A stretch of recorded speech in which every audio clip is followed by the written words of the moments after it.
Vamos a hablar nada más ni nada menos que de un ser que causa mucha controversia. Ya lo he blanqueado, la gente que me conoce, yo soy un admirador de Juan Manuel de Rosas.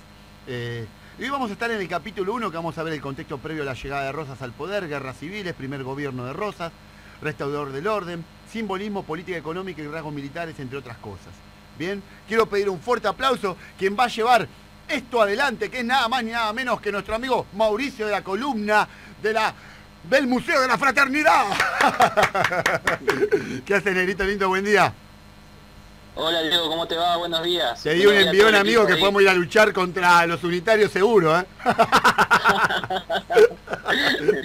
Vos te pusiste la camiseta roja hoy, me parece. Yo me puse la camiseta roja, lo blanqueé, pero siempre fue una admiración que tuve por Juan Manuel de Rosas en su tiempo. Obviamente me ha traído mucho debate. Como artista me decía, bueno, vos sos artista y te bancás a Juan Manuel. ¿En qué tiene que ver, amigo? Le digo.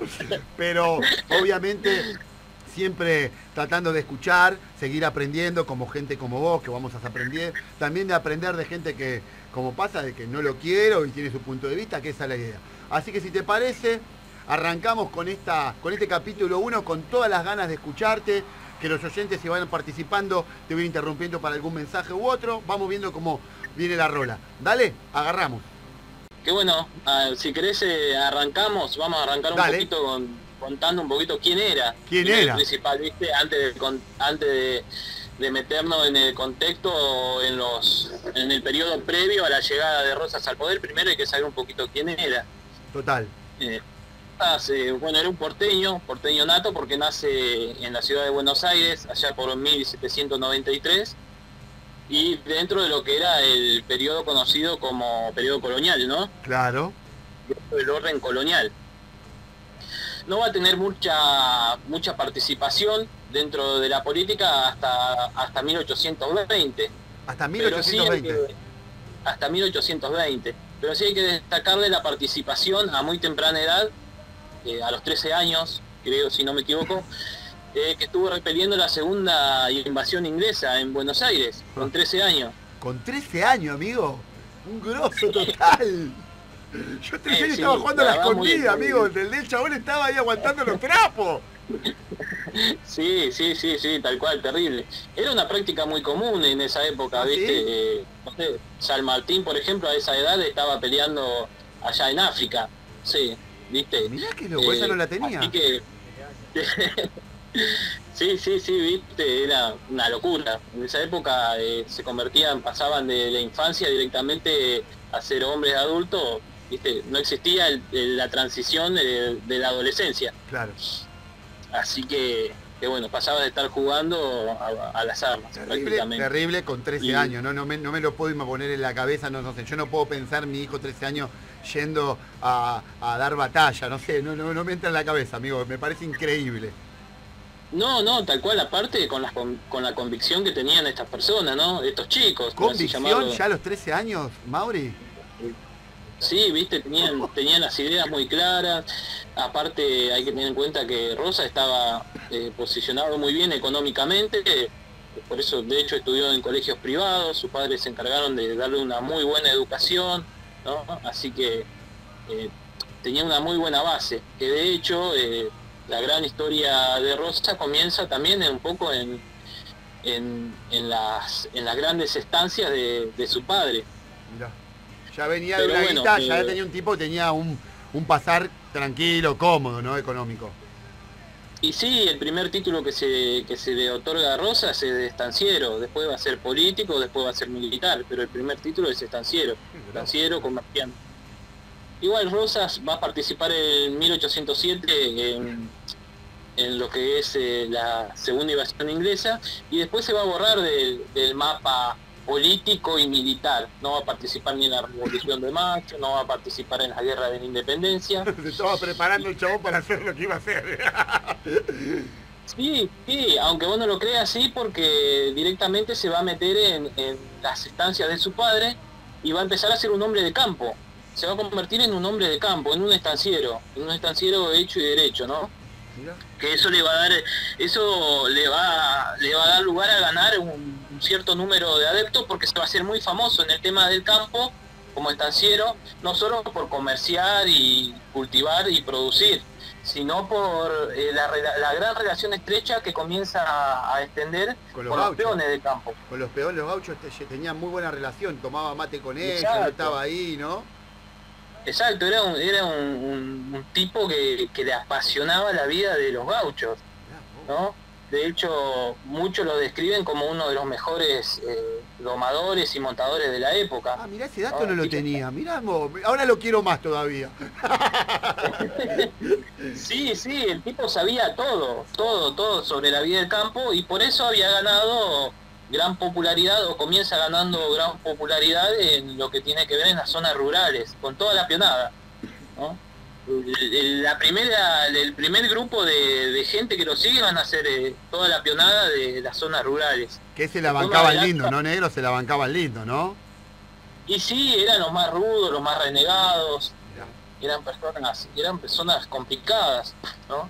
Muy complicadas. Había que en cierta forma trabajar y poder llegar a contener ese tipo de gente. Claro. Después más adelante le va a jugar a favor a Rosas, porque gracias en cierta parte a esta gente va a lograr muchas de las cosas que se propuso y que logró y que quedaron marcadas en la historia argentina. Vaya que sí, amigo. Vaya que sí. Pero bueno, como te decía hoy, la primera aparición grande que tiene Rosas dentro de la política va a ser allá por 1820, después que se disuelve el directorio.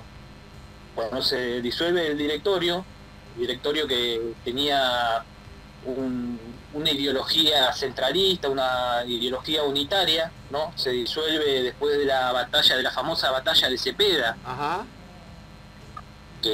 Bueno, la batalla de Cepeda, te la resumo brevemente, es un enfrentamiento que fue corto. Es una batalla conocida como la batalla de los 10 minutos, para que te dé una idea. 10 minutos a cara de perro con todo, ¿no? Exacto, pero hubo, así todo en 10 minutos, hubo 400 bajas aproximadamente. ¿Cuántas 10 minutos? Una carnicería.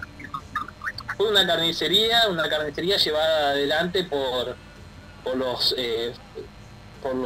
caudillos que conformaban en ese momento las provincias de Santa Fe, Entre Ríos y Corrientes. Acá hay que destacar la figura de Estanislao López y Francisco Pancho Ramírez. Esa es otra historia aparte, pero bueno, estas provincias, mira, si mal no recuerdo, se llamaba la Liga de los Pueblos Libres. La Liga de los Pueblos Libres. Era una alianza que van a derrocar a Rondó, que Rondó era el director supremo ahí de Buenos Aires, y a partir de esa época es como que comienza un periodo de anarquía, por así llamarlo. La palabra es anarquía. ¿Y qué papel juega Rosa en esto? El papel que juega Rosa es fundamental, y acá está relacionado a nuestro pueblo. Mirá, acá hay una relación con nuestro pueblo, porque Rosa va a ser el encargado, o va a ser llamado posteriormente el pacificador. Esa es la palabra que pacificador. Que utilizan con el paso de los años en la aparición de Rosas luego de la batalla de Cepeda. El pacificador, porque va a ser el encargado de que Buenos Aires firme un acuerdo, un tratado, ¿no? con la Liga de los Pueblos Libres, o sea, con las provincias que hoy conforman todo lo que era Mesopotamia. Claro. Exacto. ¿Cómo interfiere Rosas? Como gran estanciero, ¿no? Muy cercano a Martín Rodríguez. Ah, mirá vos.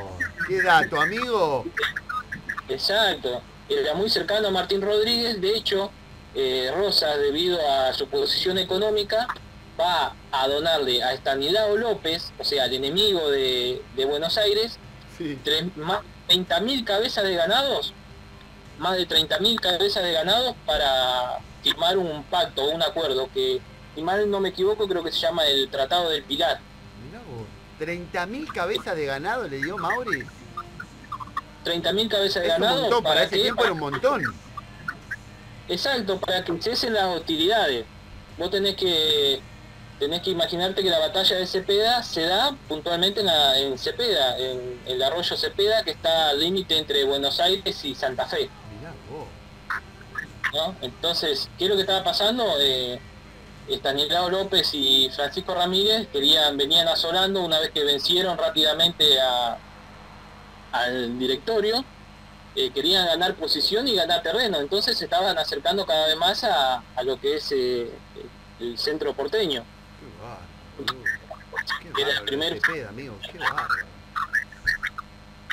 ¿no? Va a aportar gran parte de su economía, de todo lo que tenía para frenar estas hostilidades y llegar a un acuerdo.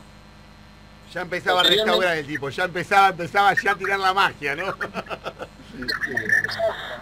Fíjate que de ahí le va a quedar uno de los grandes títulos, ¿no? El pacificador. Que muchos detractores de Rosa decían que esos títulos se los ponía a él y después lo hacía repetir, Sí, es verdad. con la fuerza en todos lados. Es verdad. Ese es uno de los títulos de Rosa, el pacificador. Y esa es la primera aparición de Rosas dentro del escenario político y cómo militar, aparece, ¿no? Mauri, porque aparece fuerte, no fuertemente aparece. Sí, se venía preparando, esa es la verdad, se venía preparando, Rosa se venía preparando, ya sabía qué hacer, a esta altura del partido, ya se había separado del padre, ya había fundado, por así decirlo, su propia economía, ya estaba bien posicionado económicamente y fuera de lo que es la herencia de los padres. Claro, Ya era soberano totalmente, soberano. Era soberano, ya era independiente, ¿no? De los padres. Y negro, si a los 13 años vas a dar batalla, después los padres, que te van, vení, Juan Manuel, tomá la leche, vení a tomar la leche, Juan Manuel, no me haces caso, olvidate, ese tipo una cabeza, por Dios. Imagínate, es como yo te digo, buscaban rápido su camino. Total. Esa es la realidad. A Martín Rodríguez lo va a postular, de hecho lo postula a Rosa y prácticamente lo impone como gobernador de Buenos Aires entre 1820 y 1824. Muchos detractores también de Rosa dicen que era un títere, que Martín Rodríguez era manipulado por Rosas. O sea, un poco lo que se escucha a veces acá, ¿no? En estos tiempos. Y mirá, yo en esas cosas no estoy de acuerdo. Si vos lees un poco sobre quién fue Martín Rodríguez, te vas a dar cuenta que era un tipo que no era fácil de manipular. Pero bueno, cada uno buscaba sus aliados. Claro. Esa es otra realidad. Esa es la primera aparición. ¿Quién lo acompañaba a Rosas? Y bueno, acá mirá, es un poco más de la biografía de él y está directamente relacionado a su mujer, ¿no? Encarnación Ezcurra. Qué lindo. Encarnación Ezcurra era una mujer destacada también de la sociedad. Era política, era una mujer muy inteligente, muy pensante y que va a tener su historia aparte de Juan Manuel de Rosas, ¿no? Los historiadores que se dedican a estudiar, a leer, a comprender lo que fue el rosismo o la época de Rosas, también le hacen una referencia a la mujer que le dio algunos hijos. Después Rosa también tuvo muchos hijos, en total creo que le figuran 10 hijos a Rosa. ¿Cuánto, Diego? ¿10 hijos se mandó Juan Manuel? Sí, 10 hijos, pero solamente reconocidos eran 4. Opa. O sea, ese dato no lo sabía, negro. Sí, tiene muchos hijos no reconocidos, que después con el tiempo lo va a terminar reconociendo algunos y otros no. Entre ellos tiene un hijo un hijo adoptivo que llevaba el apellido de él, que en realidad no era adoptado, sí, pero era hijo de Belgrano. Ah, ¿sí? Era hijo. Esta es la que estaba diciendo hoy, negro, decir, A ver, pero decí la que estaba diciendo hoy, negro. Sí, Hola, ¿cómo te va? Sí, no, que sí, Belgrano era bastante pillo también, porque tenía bastantes amoríos, y con la que tiene un amorío es con una prima o sobrina, alguien de la mujer de Rosa, con Escurra. Y bueno, esta chica tiene un hijo y bueno, como el que era el marido de esta chica no quería saber nada con ese hijo, lo adoptó Escurra. Lo adoptó Rosas. Yo no tenía ese dato, amigo, ¿eh? Mirá qué dato. Era Rosas y Belgrano, claro, cuñados. Claro. Cuñados. Claro. ¿Qué cuñado se pegó Juan Manuel? No, papito.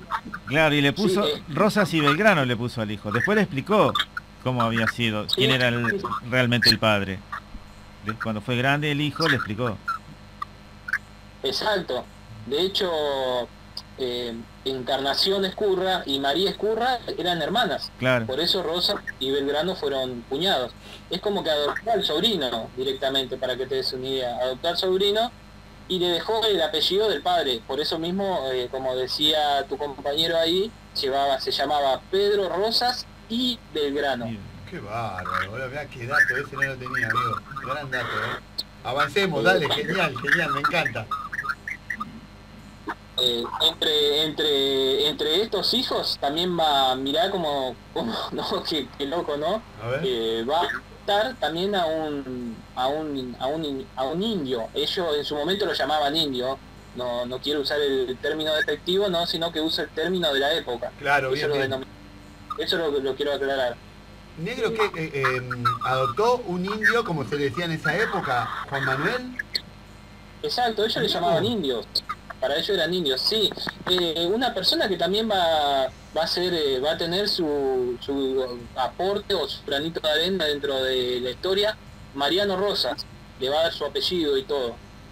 Mariano Rosas, un indio ranquel, ¿no? Que fue secuestrado por las milicias provinciales, fue traído ante Rosas y Rosas lo va a adoptar y como dice la historia, entre latigazos y afecto, lo va a criar Entre latigazos y afecto me mató, negro.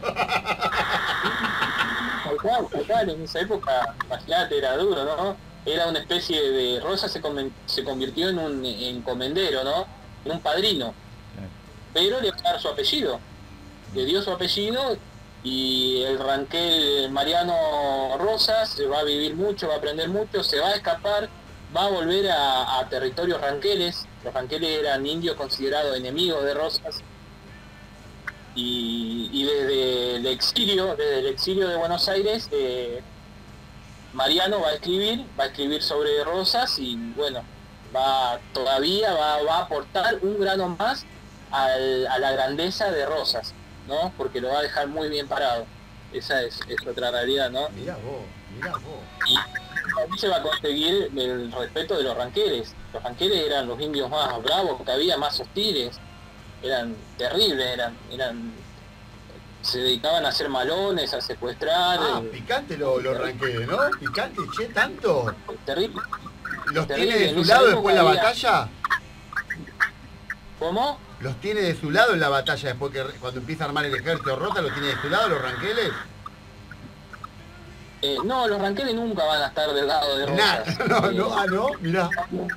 De hecho en la primera campaña del desierto que lleva adelante Rosas va a tratar de eliminarlo.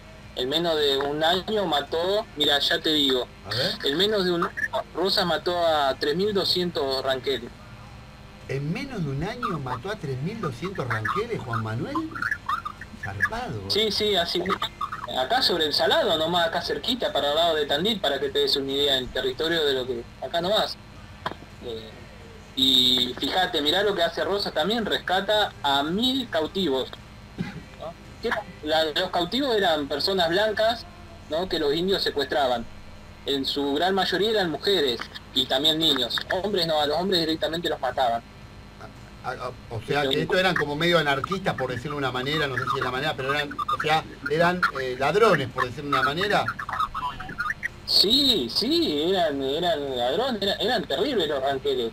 Pero bueno, se entendía también. Vos imaginate que es como que vos tengas un terreno y se te estén queriendo meter continuamente dentro de tu terreno y bueno, si vos sos una persona brava y lo vas a defender con dientes. Olvídate.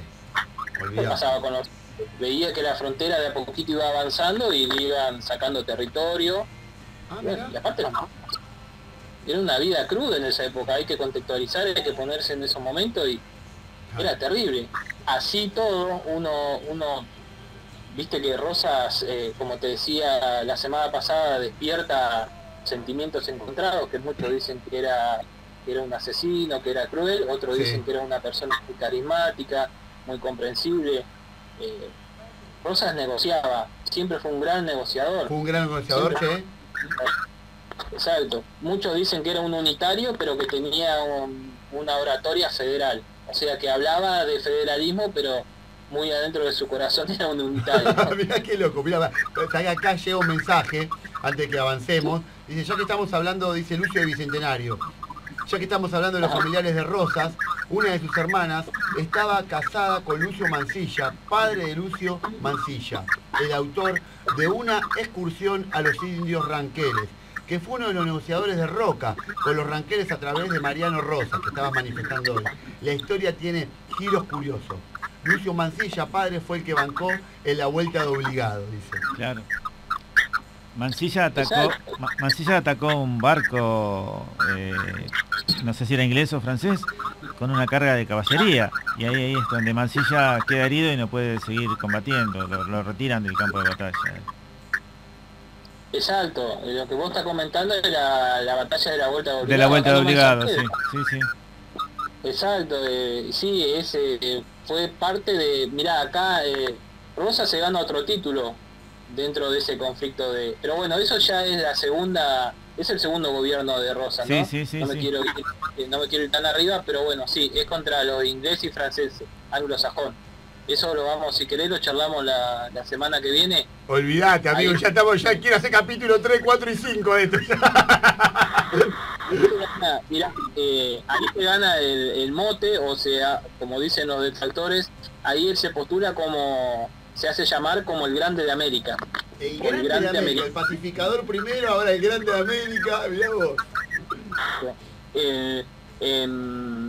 Cuando fue el tema de las expansión de la frontera, allá por 1832, se hace llamar héroe del desierto. Héroe del desierto se hace llamar. No, pero es los nombres que le han puesto. Mira, acá pone, la gente empieza a mandar mensajes, ¿viste? Eso es lo bueno. Bueno, nos va a llevar otra vez, los mando el mensaje de por qué muchos dicen que Rosa era un villano y un dictador. Bueno, eso lo vamos a ir justamente lo que estamos charlando y tratando de ir desasnando acá con nuestro amigo. Excelente explicación de Rosa.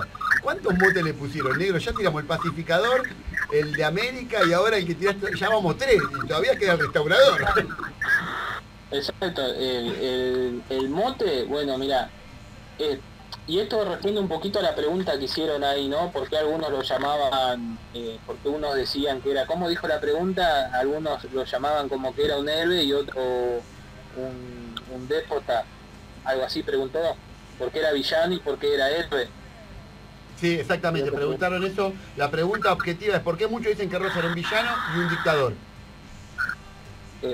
Bueno, esa pregunta es un poco generalista. Para poder responder esa pregunta tenés que hablar puntualmente del primer gobierno de Rosas. Claro. ¿No? El primer gobierno de Rosas entra Rosas como el pacificador, como el restaurador de leyes. Ese con el título que entra allá por 1829, ingresa como en su primer gobierno, ¿no? El título que le dan, restaurador de las leyes. Y de ahí es el que más le queda, ¿no? Que es conocido como Rosas el Restaurador. El restaurador, sí. Fue lo más parecido a un gobierno constitucional, ¿no? Dentro de todo ese caos, porque era un caos lo que se vivía ahí en esa época, todo periodo cruzado por guerras civiles. El primer gobierno de Rosas fue lo más parecido a un gobierno constitucional, muy diferente al segundo mandato, que va entre el 35 y el 52, cuando es derrocado, ¿no?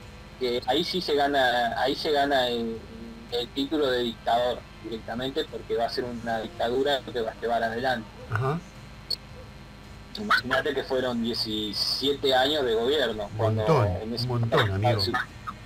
Más para esa época, ¿no? Exacto, más para esa época, sí.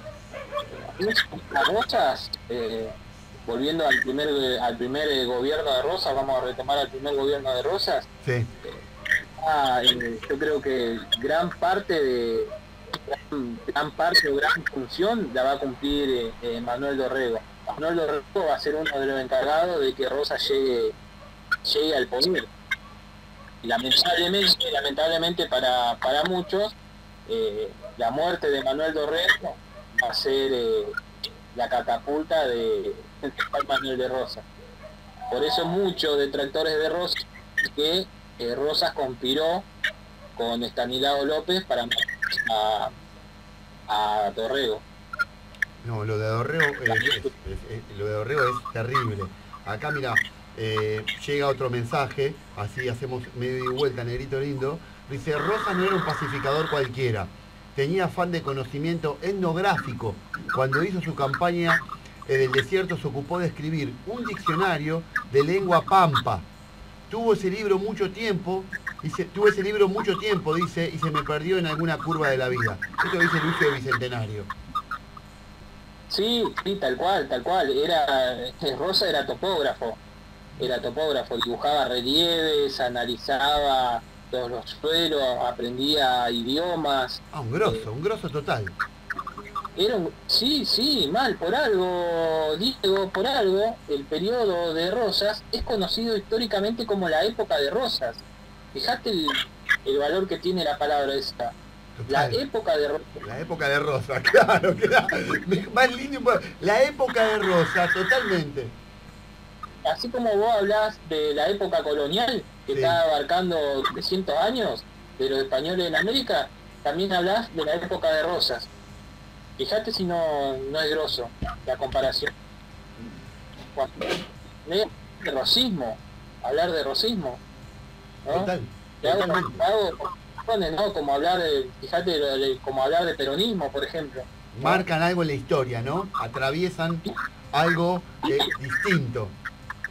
Títulos grosos, ¿entendés? Son grosos, son tipos, claro, muy, tan más allá. Bueno, hoy hablábamos también de un video que largó en 1970 Perón, prácticamente describiendo lo que estaba pasando ahora en el 2020, ¿no? Los tipos que tienen una visión que son diferentes. Sí, tal cual, Rosas era un visionario. Vos me hablás de campaña del desierto, ¿viste? Y la mayoría de la gente cuando relaciona campaña del desierto lo relaciona con Roca, ¿no? Con Julio Roca. Campaña del desierto, el primero que incursionó en territorio hostil y enemigo fue Rosas. No, increíble. Fue Rosas. Fue el primero que amplió el territorio de Argentina. Rosas fue el primero. Lo que va a hacer es retomar las ideas de Rosas. Se lo critica mucho, digamos, ¿no? Por quiero llevarte, porque me están llenando de mensajes, me encanta, ¿viste? Porque la gente manda mensajes de distintas palos, de distintas cosas que tienen que ver con el tema. Se lo critica mucho a Juan Manuel con el tema de la mazorca, ¿no? Se lo ha criticado duramente, por eso no. Y bueno, la mazorca es parte de lo que hablábamos hace un ratito del segundo gobierno de Rosas. En realidad la mazorca acá es cuando está directamente relacionada a la mujer, porque la mazorca se va a formar allá por 1832, cuando Rosas estaba en plena campaña del desierto. Rosas renuncia, en 1832 renuncia a su puesto de gobernador. ¿Por qué? Porque la Sala de Representantes no le quiso otorgar las facultades extraordinarias. Ajá. Es decir, no le quiso otorgar lo que a muchos otros antecesores le había otorgado. No le quiso otorgar el control total. Sabían quién era Rosas, ¿no? Darle las facultades extraordinarias era sinónimo de que no le iban a sacar más del poder, porque ya sabían quién era Rosas, qué ambiciones tenía, qué pensamientos tenía, ¿no? Entonces era como darle mucho. Se lo niegan y Rosas, ¿qué hace? Decide seguir ganando adeptos y renuncia al cargo pero no renuncia por renunciar, Diego. Ojo, esto es parte de una aspiración, es parte de una estrategia.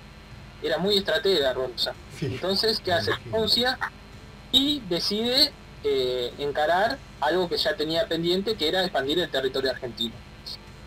Un grosso total, boludo, un grosso total el tipo en esa época, esas ideas, me parecen increíbles. Sí, en ese periodo es donde juega un rol fundamental la mujer que se queda acá en Buenos Aires y decide formar la Mazorca. Che, pará, hace una pausa ahí. La mujer era bravísima, era bravísima, porque yo no te... armó la Mazorca a cara de perro, o sea, tenía un carácter bravo entonces. Exacto, la Mazorca era el nombre vulgar que llevaban, en realidad se llamaba Sociedad Popular Restauradora. Ese era el verdadero. Tenía un nombre. Te venía el carro de la Sociedad Restauradora en vez de los Falcon, amigo, te agarró un miedo bárbaro. Exacto. ¿Y por quién estaba formada la Mazorca? Por los seguidores de Rosas, los más radicales, los más violentos, ¿no? Pero ojo, no era cualquier gente, sino que era gente de buen pasar. Si bien era un pequeño ejército, ¿no? También tenía una parte política, tenía una organización, una estructura política la Mazorca. Pero se encargaban de los trabajos sucios que posteriormente Rosas le va a empezar a encomendar. A partir de la Mazorca se empieza a utilizar el término de terrorismo de Estado, por ejemplo, ¿no? Cómo Rosas utilizaba a la Mazorca para hacer llegar el miedo.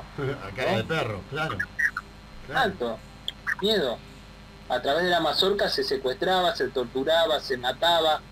Cualquier similitud, mirá, con la dictadura lo tiene la Mazorca, para que te des una idea. Totalmente. A través de la Mazorca se va a convertir en un tirano, en un censurador, en un perseguidor de la oposición, y va a llegar un punto que no lo va a poder controlar. ¿No lo controla? ¿No lo puede controlar después? Sí, va a llegar en un momento, en un punto que no va a poder controlar. Cuando Rosas empieza a querer incursionar en otras historias, allá mediados de la década del 40, ¿no? La guerra anglosajona y demás, que es lo que estábamos hablando hace un ratito, la Mazorca se le va a ir de las manos. Se le va a ir de las manos y después va a terminar desapareciendo. Pero bueno, eso es otra historia. Hablemos, si querés, un poco de cómo se conformaban los ejércitos en esa época. Uy, o me cómo encanta. Rosas llega a conformar. ¿Cómo se conformaban los ejércitos? Me encanta, dale. Exacto. Fíjate que después de lo que fue la Revolución de Mayo, Argentina ya de entrada va a intentar conformar un ejército nacional. O sea, un ejército reunido entre todas las provincias, que hasta ese momento eran 13 provincias, y va a intentar por todo o bajo todos los medios lograr la independencia, que después va a venir en 1816. 1816. Bien conocida, exacto, bien conocida. ¿Qué es lo que sucede durante el periodo de Rosas, donde se radicaliza más el tema de unitarios y federales, esta grieta? ¿Qué es lo que sucede con el ejército? Y bueno, el ejército se va a dejar de lado porque había muchas posiciones encontradas, ¿no? Era muy difícil ponerse de acuerdo, de hecho van a pasar más de 5 décadas hasta que se pongan de acuerdo todas las provincias. Más de 5 décadas, ¿no? Exacto, va a haber un presidente que es Bernardino Rivadavia, allá por 1826, pero va a ser un presidente ilegítimo porque no va a tener el reconocimiento total, de todos los pueblos. Si bien se mandaron representantes y fue votado, cuando saca la constitución del 26, la constitución nacional, que es la segunda constitución nacional, la de 1826, que tenía un carácter centralista, un carácter unitario, ahí se rompe todo vínculo. ¿Por qué se rompe todo vínculo? Principalmente porque las provincias querían seguir manteniendo su autonomía, ¿no? Claro. Vos imaginate que durante el periodo colonial cada provincia tenía su autonomía, cada región mantenía su autonomía. Lo único que tenía que hacer era rendir tributo, o sea, pagar una especie de impuesto. Después hacían lo que querían, ¿no? ¿Qué es lo que buscaban los unitarios en esa época? Buscaban tener el control absoluto de todas las provincias, cosa que traía, o trajo, mejor dicho, guerra. Otras palabras no hay. Exacto, guerra, encuentros, pactos, acuerdos, traiciones. Y acá es donde el ejército queda totalmente desarticulado. La idea de un ejército nacional. ¿Cómo haces para armar un ejército nacional cuando tenés prácticamente a Buenos Aires, Entre Ríos y Santa Fe contra el resto de las 9 provincias? Imposible. Imposible. Entonces van a jugar un rol muy importante las milicias provinciales. Las milicias provinciales. ¿Qué eran las milicias provinciales? Eran grupos militares, porque eran militares, ¿no? Compuestos en su gran mayoría por negros, por indios y por gauchos. Negros, indios y gauchos. El primer ejército, indios, negros y gauchos, mirá, es...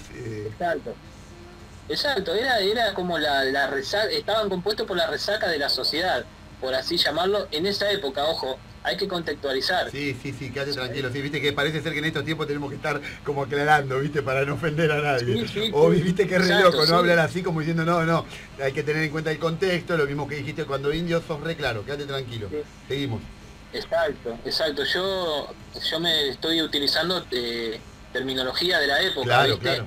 Entonces por eso siempre era claro a la gente que no es una posición mía, sino que es las palabras que se usaban en la época. Totalmente. Bueno, retomando el tema del ejército, te digo que su gran mayoría estaba compuesto por indios, negros y gauchos, pero eran comandados por gente de un nivel adquisitivo alto. La mayoría de los oficiales, de generales, brigadieres y demás que componían estas milicias, era gente muy pudiente, gente muy inteligente, eran personas que habían sido defensores de la patria, que habían estado en la revolución, que habían peleado en la defensa en la guerra contra el Brasil, gente que había peleado en la guerra de la independencia, gente que tenía historia militar fuerte, y eran los únicos que podían llegar a dominar o a controlar estas milicias. Vos imaginate que en esa época los gauchos eran los más rebeldes. Mirá. Los gauchos, si no, el que tenga alguna duda que lea Martín Fierro, ¿no? Te queda duda, negro, lee Martín Fierro, cara de perro, totalmente. Exacto. Ahí vas a conocer, si querés conocer cómo era la vida del gaucho, quién era el gaucho, lee Martín Fierro, de José Hernán. Totalmente. Pero, bueno, también por otro lado estaban los esclavos, o los libertos, utilizaban el término libertos. ¿Quiénes eran los libertos? Eran negros, ¿no? Que eran en cierta forma vendidos al gobierno, ¿no? A cambio de plata que se le pagaba a los estancieros. ¿Y qué función cumplían estos libertos? Y tenían que pelear 4 años aproximadamente, servir al ejército de la provincia para ganar su libertad. Esa era la condición. Claro. Después, ¿cómo llegaban los gauchos a las milicias? ¿Cómo llegaban a formar parte de un gaucho rebelde, a ser parte de un ejército? Y vos decís, ¿cómo llegaban ahí? Y bueno, llegaban a través de una ley conocida como la ley de levas o la ley de vagos, ¿no? ¿Qué era la ley de leva o la ley de vagos? Era simplemente una normativa de la época en donde decía que todo aquel que no tenga papeles, que no tenga una libreta de conchavos se llamaba en esa época, ¿no? Que era algo parecido al permiso para circular que funciona hoy. ¿Te imaginás, boludo, le aparecé con eso de la época? A los retenes acá de General Rodríguez tengo el permiso de conchavo, amigo, ¿cómo hacemos? Exacto, la libreta de conchavo era una libretita en donde estaba firmado por tu jefe y donde decía por tu patrón y donde decía qué función cumplía vos, si era un peón, qué tipo de peón eras y demás, y que tenías permiso, y eso te daba permiso para moverte dentro de la provincia. ¿Hay en algún museo alguna libretita de conchavo de eso? ¿Habrá alguna? ¿Hay? Sí, sí, mirá, ¿sabés dónde hay? No te ¿Dónde? quiero mentir, no te caes seguro, en Concepción del Uruguay, en el Palacio San José. Ah, mirá. Pará, Eh, Palacio San mirá, José no estamos fue. hablando de Urquiza, ¿no? Exacto, Fui ahí, exacto. yo fui amigo ahí. Yo fui al Palacio Urquiza, amigo, fui, es un flash. Me encantó, me Sí, encantó. mira, yo se lo recomiendo a la gente, si quieren conocer un poquito más de la historia argentina, vayan al Palacio de San José. Impresionante, Urquiza fue, exacto, impresionante. Urquiza es el que termina derrocando a Rosas allá en el 52. Maldito. Así que también en el Palacio de San José hay libretas de Conchavo. De hecho, yo me Mirá, compré un pergamino ahí de la ley de vagos, que para, después lo voy a subir. para, Lo voy a subir ¿qué te ahí. compraste un pergamino posta o era una copia? No, no, es una copia Ah, de la ley donde habla vamos a chorearlo, de los Mauricio, vamos a chorearlo, vagabundos. Mauricio. Claro. Exacto. Fíjate Zarpado. que todo, sí, todo aquel, mirá las leyes súper raras en la época de Rosa. Rosa sacó también una ley en donde se le prohibía jugar a los negros. Me está- Cualquier negro que se lo veía jugando, era llevado a las milicias. No, no, no, no, pará. Vos decís que Rosa sacó, no lo puedo creer, boludo, sacó una ley para que los negros no jueguen. Eso no lo sabía, boludo, re mala onda, No, chabón ahí. no, terrible, No, no. terrible. Son leyes de esa época. Yo le invito a la gente a que googlee las leyes en la época de unitarios y federales, terribles. No, no, no, te voy a Imagínate pedir, obviamente acá no están poniendo mensaje, bueno, mandó un mensaje Paulina, ahora lo vamos a leer, besos Paulina. No, no, Ajá. poné todo eso y te pido que ponga la foto del pergamino, amigo, por favor, ponela. Sí, dale, un pergamino, ¿no? Es una copia de un artículo de la ley de vagos, ¿no? En donde habla de los holgazanes, de los vagabundos, ¿no? De todo ese tipo de gente que andaba dando vuelta, que era puntualmente para los gauchos, era para los Para gauchos. los Los vagos. gauchos siempre se mantuvieron al margen de la ley, ¿viste? No, no, Así que, me parece eh, re loco, estamos a 5 de terminar, pasó volando. Creo que vamos a tener que hacer capítulo 3 y 4, amigo, me parece, porque entre que hablamos, sale de un lado y para el otro, quiero... sí, lo Sí, que sí. pasa que hablar de Rosas, tenés que eh, cada personaje que nombrás tiene una página en historia, ¿entendés? Claro. Cada personaje, cada uno de los temas que nombrás, a su vez abre un abanico Claro, lleva para otro de lado, pues yo diálogo. te iba a preguntar ahora, por eso digo yo, si le pregunto te lo voy a llevar para otro lado, me parece que vamos a tener que hablar con producción y hacer capítulo 3 y 4, pero decía, vos cuando fuiste al Palacio, una de las cosas que me sorprendió a mí, corregime, no será así por favor, estaba cuando lo vinieron a matar a Urquiza y en un vidrio de una de las habitaciones que estaba la mancha de sangre todavía, por lo menos que yo recuerdo que me la mostraron, y toda la parte de cómo quedaron los muebles cuando ingresan a matarlo a Urquiza. ¿Es así?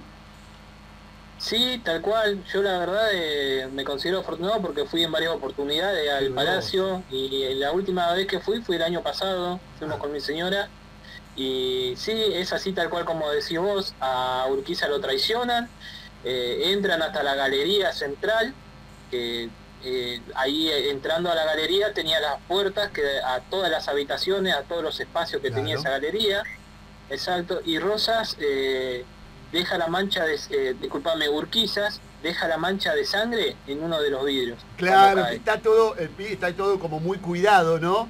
Y se ve la Es una mano. puerta. Terrible, terrible, terrible. Después, Sí, bueno, sí, sí. fuiste también seguramente al lugar donde tenían todos los trajes de gala. Sí, tal cual, están todas las ropas de época, están creo, mirá, no te quiero mentir, pero creo que está la ropa con la que murió Urquiza también. Es verdad, sí, tenés razón, es verdad, es verdad. Ajá. También cerca de los sables, Sí, porque coleccionaba sables Urquiza, ¿es así? exacto. Sí, sí, Urquiza también, Urquiza, Hoy para hablar de mirá, Urquiza. hablar de Nos vamos. Hoy hablábamos, ya para ir despidiéndote, que tenemos que hacer el sorteo. Negrito, también hablábamos, bueno, por esto, les cuento a los oyentes, estamos hablando con Mauricio Suárez de la columna de la fraternidad, del Museo de la Frate. Esto lo vamos a extender. Para mí es alucinante, es apasionante poder hablar con Mauri, poder tener esta columna. Hoy también, ¿sabés que hablábamos acá apenas arrancamos? Con Manuel, de lo que le hicieron al Paraguay históricamente. La pucha aceitera para cortar ahí, ¿no? Uy, sí, sí, tal cual, ese es otro tema. La guerra de Paraguay, decís vos. Sí, cómo Sí, destruyen al Paraguay, un país que venía haciéndose fuerte de manera industrial, era un ejemplo para el mundo y bueno, y quedó, los hicieron te tiro un pelota. dato, Tirame te un tiro un dato. dato, te tiro un dato. Sí. Una vez que termina la guerra del Paraguay, Paraguay quedaron diezmados el 90% de los hombres. 90% de los hombres diezmados. Sí, El mataron. 90%. Mataron a todos los al hombres e inclusive a los 90% de los niños. hombres que componían el territorio de Paraguay. Eso trajo un problema muy grande seguramente en generaciones y generaciones. Paraguay se erigió, se paró, salió adelante a hombros de las mujeres. Mirá vos. Mirá Esa es vos. otra historia, una historia muy interesante, muy interesante. Muy interesante. Disculpame, De hecho, el Día del Niño en Paraguay se celebra en la matanza de un... sí, de una... sí, exacto, la matanza de los niños del claro, Paraguay. claro, no sé si fue Lo que- Tuyutí o dónde sí. fue. Exacto, es una batalla. Mirá, Mirá. no te voy a tirar el nombre ahora porque ya veo que me equivoco y no, ¿viste? Sí. Entonces, sí, el Día del Niño se celebra Claro. por la matanza no me acuerdo el nombre No sé de- bien el nombre de de la la batalla, batalla. porque Sí. es una batalla en realidad lo que pasó ahí. Sí, fue la última línea del ejército y cuando llega creo el ejército brasileño pasa de huello a todos los niños. Sí, sí, sí. No, Sí, no, sí, no, no, brasileño. por eso creo que hay como...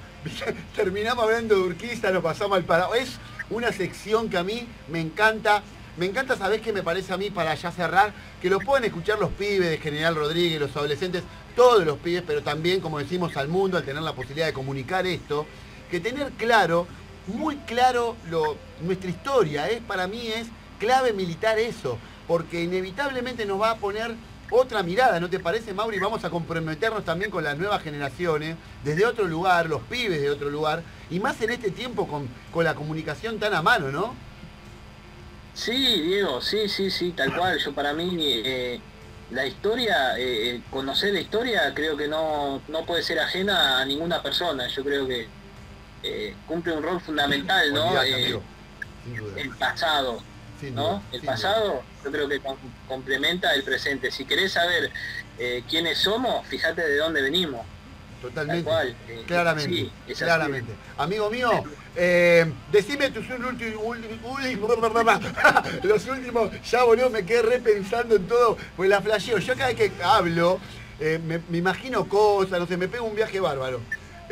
Decime los 3 últimos números del DNI que vamos a sortear el libro. Ya veo que tenés tanto traste que te ganás el libro también, Mauri. Bueno, dale. Decime. 289. 289. Mauri, vamos a hablar después a todos los oyentes. Digo, esto es el capítulo 1. Lo íbamos a dividir en 2 capítulos y ya se lo iba a todos a cara de perro. Va a haber capítulo 3, 4 y 5. O sea, esto va a ser así. Y es más, viste cómo es en la farfala, siempre queremos hacer materia. Creo que vamos a tener que hacer una sección especial que nos lleve por lo menos media hora para poder interactuar, porque tengo mensajes que me quedaron colgados y que no pude pasar, y esos mensajes que yo le doy a Mauricio nos llevan para otro lado. Terminamos, y me parece que esto tiene mucho hilo para cortar, porque si me gustaría también tratar, imagínate hablarlo del Paraguay, hablar de Urquiza, me parece que tenemos, más allá de que vamos a tener la columna del museo de todo lo que pasa en la Frate, que es el disparador y todo lo que nos interesa también, pero esto de poder desarrollar la historia y tener un ida y vuelta a mí me parece fantástico. Amigo, yo lo que quiero es, desde el programa, agradecerte, loco, por el tiempo que nos das. No, por favor, Diego, no, por favor, y la verdad para mí es un placer poder transmitir un poco de lo que sé. Yo creo que todos debemos conocer la historia argentina, que es una de las historias más ricas de Latinoamérica. Yo creo que la historia argentina es la más rica en cuanto a hechos, sucesos y acontecimientos. Así que para mí es un honor estar compartiendo estos minutos con ustedes. Sos un grosso, amigo, sos un grosso. ¡Fuerte el aplauso para el Mauri! ¡Vamos, carajo! Ya me salgo, que venga un unitario, que venga un... Chao, negrito, te mando un beso grande, cuídate. Abrazos para todos ahí. Gracias, amigo, me encantó, me encanta hablar con Mauri, me encanta la sección del Museo de la Frate, me encanta, me abre la cabeza, me da conocimiento, información. chicos, escuchen, es muy importante a los adolescentes que escuchen, que lean historia argentina, porque como decía Mauri, es muy rica.